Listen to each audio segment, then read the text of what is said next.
You look like you wrestled in After Effects timeline and lost, my friend. Worse. I wrestled in After Effects timeline and won, but the client wants me to go back to the original, ugly draft. Said it popped more. Oh, the classic it popped more. The animator's curse. I get it on the storyboard level.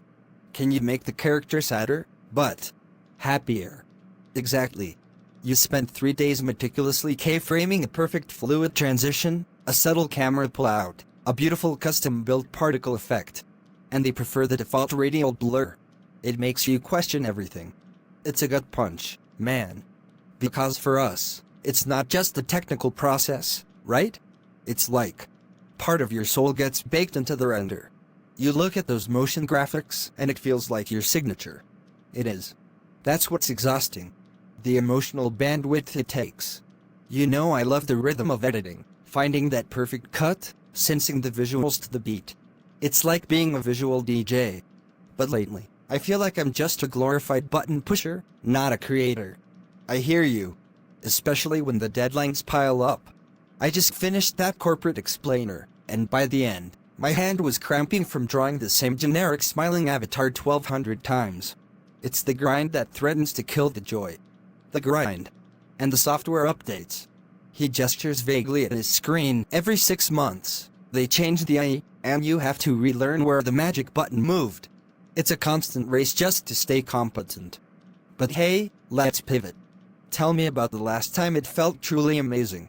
The moment where you remembered why you started this pixel obsession. Okay. That pro bono work I did for the local music festival. That intro title sequence. Neon glow, heavy distortion, perfect sound design. I got to treat the text like a character. Giving the title words weight, momentum, a feeling. That felt real. It felt like I was directing a micro-movie. Yes! See? That's the motion graphics difference. It's the closest thing to visual poetry. You're not just moving things. You're giving abstract concepts, like energy or future or silence, a physical form. And you, Leo? You just wrapped that personal short, right? The one about the lighthouse keeper. How was that process? It was pure agony and ecstasy. Agony because hand-drawing the texture of the salt spray on the glass was maddening. Ecstasy because of the moment I saw the final scene play back, the little flicker of the lamp, the heavy shadow of the keeper, and the silence. It wasn't about flashy movement. It was about the weight of stillness. That's where the heart is for me, Mark. The heart. You know, maybe that's the distinction. Your work is about the narrative heart, the deep emotion of the characters. Mine is about the rhythmic heart, the pulse and energy of the visual flow. They're different kinds of exhaustion, but they come from the same place. We're both just trying to make static things feel alive. That's the job description, isn't it? To bring something into existence that didn't exist 10 seconds ago. You're right. It's easy to get bogged down by the client notes and the render times and forget the sheer magic of making a blank screen move.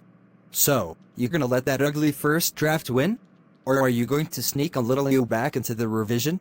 Just a touch of that mark magic they didn't realize they needed? They want the ugly draft. They'll get the ugly draft. But I'm going to make the transition into the ugly draft look like the most beautifully polished, ironic descent into aesthetic hell they've ever seen. That's my boy. Embrace the challenge, but make it art. Now, let's ditch the pixels for a beer. Your brain needs an actual fluid transition, not an animated one.